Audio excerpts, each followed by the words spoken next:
दोस्तों, मृत्यु के बाद जीवात्मा का क्या होता है। दोस्तों, जैसा कि हम सभी जानते हैं कि कुरुक्षेत्र के मैदान में जब महाभारत का युद्ध शुरू होने वाला था, उस समय अर्जुन का अंतर्मन व्यथित था और वो अपने और पराये के बीच का भेद नहीं समझ पा रहे थे और सामने खड़ी सेना के विरुद्ध शस्त्र उठाने से घबरा रहे थे। तब भगवान कृष्ण ने अर्जुन की व्यथा को दूर करने के लिए गीता जैसा अनमोल ज्ञान दिया और उसी के दौरान श्री कृष्ण ने बताया कि मृत्यु के बाद मनुष्य का क्या होता है, जिसका वर्णन गीता के अलग अलग अध्यायों में किया गया है। आज की इस वीडियो में हम आपको यही बताने जा रहे हैं कि भगवान कृष्ण के अनुसार मृत्यु के बाद जीवात्मा का क्या होता है। गीता में यह बताया गया है कि जब कृष्ण अर्जुन को यह अनमोल ज्ञान दे रहे थे, उस दौरान अर्जुन ने पूछा कि हे केशव, कृपया कर यह बताइए कि मृत्यु के बाद मनुष्य का क्या होता है। तब भगवान श्री कृष्ण ने अर्जुन को बताया कि हे पार्थ, इस सृष्टि के प्राणियों को मृत्यु के पश्चात अपने अपने कर्मों के अनुसार पहले तो उन्हें दूसरे लोक यानी कि परलोक में जाकर कुछ समय व्यतीत करना पड़ता है, जिस दौरान वो पिछले जन्मों में किए हुए पुण्य कर्म अथवा पाप कर्म का फल भोगते हैं। फिर जब उन्हें पुण्य और पापों का हिसाब सुख दुख को भोगने के बाद खत्म हो जाता है, तब वो इस मृत्यु लोक में फिर से जन्म लेते हैं। इसलिए इस मृत्यु लोक को कर्म लोक भी कहा जाता है, क्योंकि मृत्यु लोक ही वह लोक है जहाँ प्राणी को कर्म करने का अधिकार है, जिससे उसका प्रारब्ध निश्चित होता है। यह सुनकर अर्जुन फिर पूछते हैं, मृत्यु के बाद जीवात्मा का क्या होता है। वासुदेव, इस धरती को मृत्युलोक क्यों कहा जाता है। तब श्री कृष्ण बताते हैं कि हे अर्जुन, तीनों लोक में धरती लोक ही एकमात्र ऐसा स्थान है जहाँ प्राणी को जन्म और मृत्यु की पीड़ा सहते हैं। अर्थात धरती के अलावा ऐसा कोई लोक नहीं है जहाँ किसी भी प्राणी का जन्म या मृत्यु होता हो, क्योंकि मैंने तुम्हें पहले भी बताया था कि मृत्यु केवल शरीर की होती है, आत्मा की नहीं। आत्मा तो न जन्म लेती है और न मरती है। इसके बाद अर्जुन फिर पूछते हैं, हे केशव, आपने पहले ये कहा था कि आत्मा को सुख दुख नहीं भोगना पड़ता, परंतु अब यह कह रहे हैं कि मृत्यु के पश्चात आत्मा को सुख भोगने के लिए स्वर्ग आदि में अथवा दुख भोगने के लिए नरक आदि में जाना पड़ता है।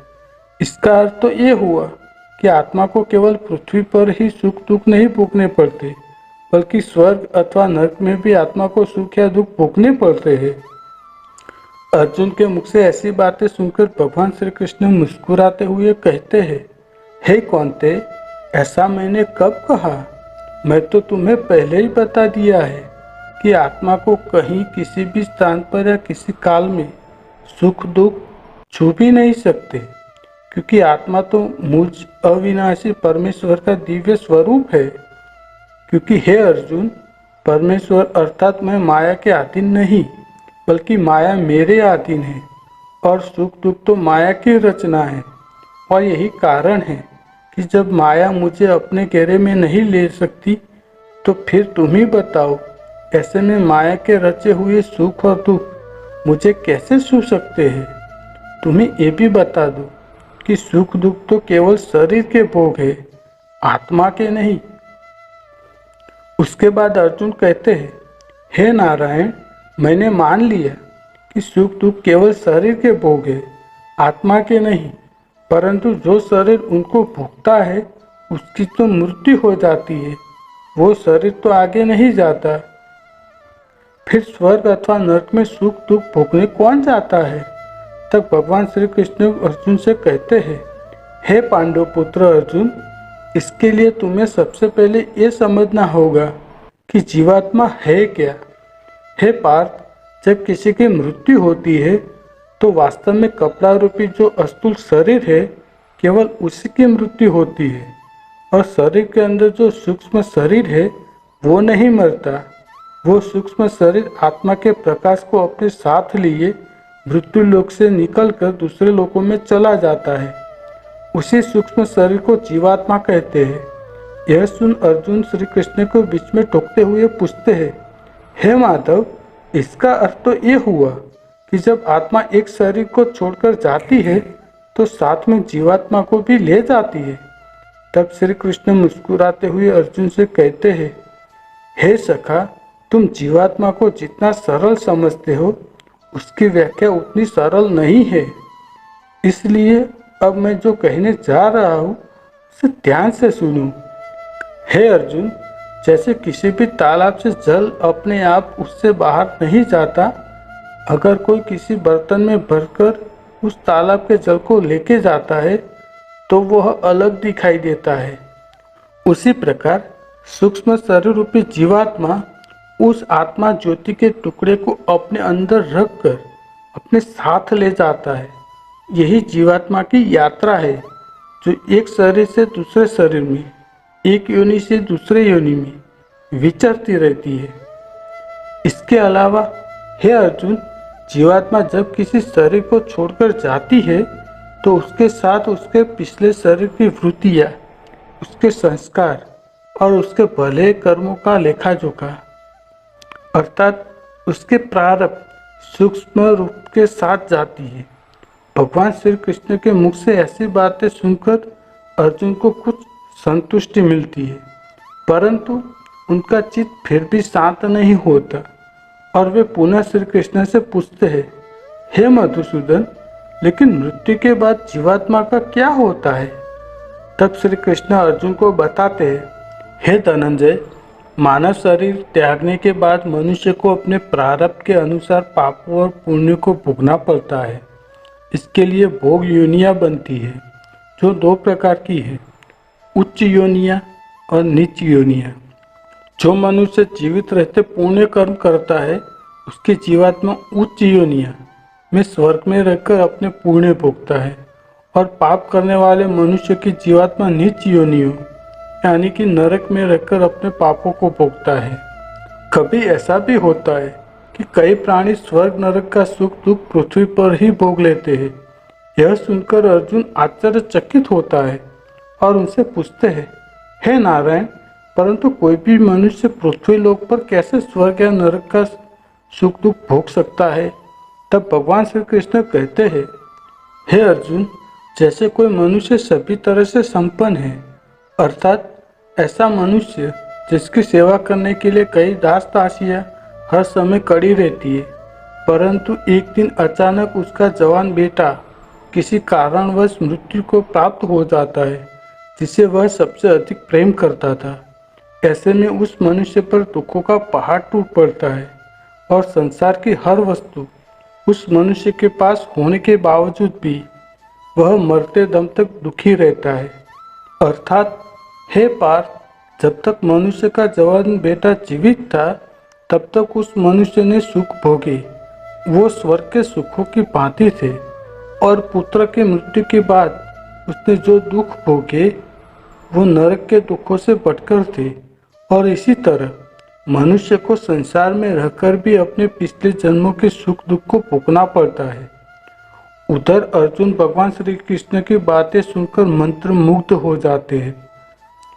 तब श्री कृष्ण कहते हैं, हे अर्जुन, अगर अब भी तुम्हारे मन में मृत्यु के बारे में कोई संशय रह गया हो तो तुम मुझसे पूछ सकते हो।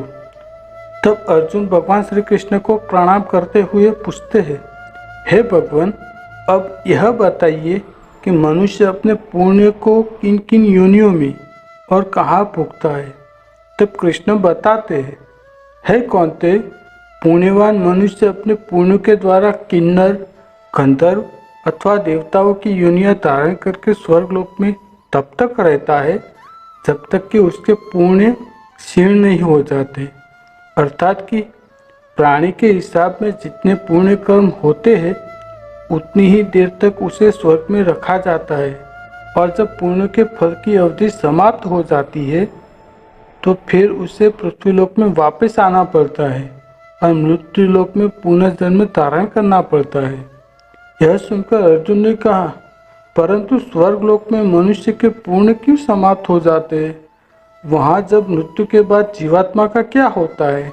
जीवात्मा देव योनि में होता है तब वो अवश्य ही अच्छे कर्म करता होगा। उसे इन अच्छे कर्मों का पुण्य तो प्राप्त होता होगा न। यह सुनकर श्री कृष्ण के चेहरे पर फिर से एक मुस्कान आ जाती है और वह कहते हैं, नहीं पार्थ, उच्च योनि में देवता बनकर जो मनुष्य अच्छे कर्म करते हैं या नीच योनि में जाकर प्राणी जो क्रूर कर्म करते हैं, उनके उन कर्मों का उसे कोई फल नहीं मिलता, क्योंकि वो सब भोग योनियां हैं। वहाँ प्राणी केवल अपने अच्छे बुरे कर्मों का फल भोगता है। इन योनियों में किए हुए कर्मों का पुण्य अथवा पाप उसे नहीं लगता। हे पार्थ, केवल मनुष्य की योनि में ही किए हुए कर्मों का पाप या पुण्य होता है, क्योंकि यही कर्म योनि है। यह सुनकर अर्जुन विस्मित हो जाते हैं और भगवान श्री कृष्ण से पूछते हैं, हे माधव, क्या आप ये क्या चाह रहे हैं? यदि कोई पशु किसी की हत्या कर देता है तो उसे कोई पाप नहीं लगता। यदि कोई मनुष्य किसी की हत्या कर दे तो उसे पाप का दंड भोगना पड़ता है, कि परंतु ऐसा अंतर क्यों? तब कृष्ण कहते हैं, हे धनंजय, ऐसा इसीलिए है कि धरती लोक पर समस्त प्राणियों में केवल मनुष्य ही एक ऐसा प्राणी है जो विवेकशील है। और तुम ही बताओ, मनुष्य के सिवा दूसरा ऐसा और कौन सा प्राणी है जो अच्छे बुरे की पहचान कर सकता है? इसी कारण यदि कोई हत्या करता है तो उसका पाप नहीं लगता। और यही कारण है पाप पुण्य का लेखा जोखा अर्थात प्रारब्ध केवल मनुष्य का बनता है। इसलिए जब मनुष्य अपने पाप और पुण्य भोग लेता है तो उसे फिर मनुष्य की योनि में भेज दिया जाता है और मनुष्य की योनि प्राप्त होने पर फिर कर्म करते हैं और इस तरह सदैव जन्म मृत्यु का कष्ट भोगते रहते हैं।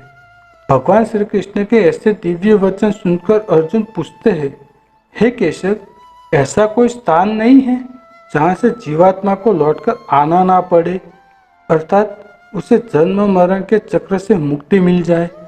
तब श्री कृष्ण अर्जुन को बताते हैं, हे अर्जुन, ऐसा स्थान अवश्य है और वो है परम धाम, अर्थात मेरा धाम, जहाँ पहुंचकर कभी भी किसी जीवात्मा को वापस नहीं आना पड़ता।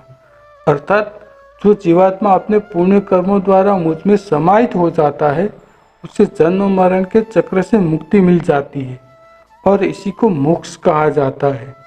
इसीलिए मेरी ये सलाह है कि मनुष्य को चाहिए कि वह अपने संपूर्ण जीवन काल में ऐसे कर्म करे जिससे उसे मोक्ष मिल जाए, अर्थात मुझ में समा जाए।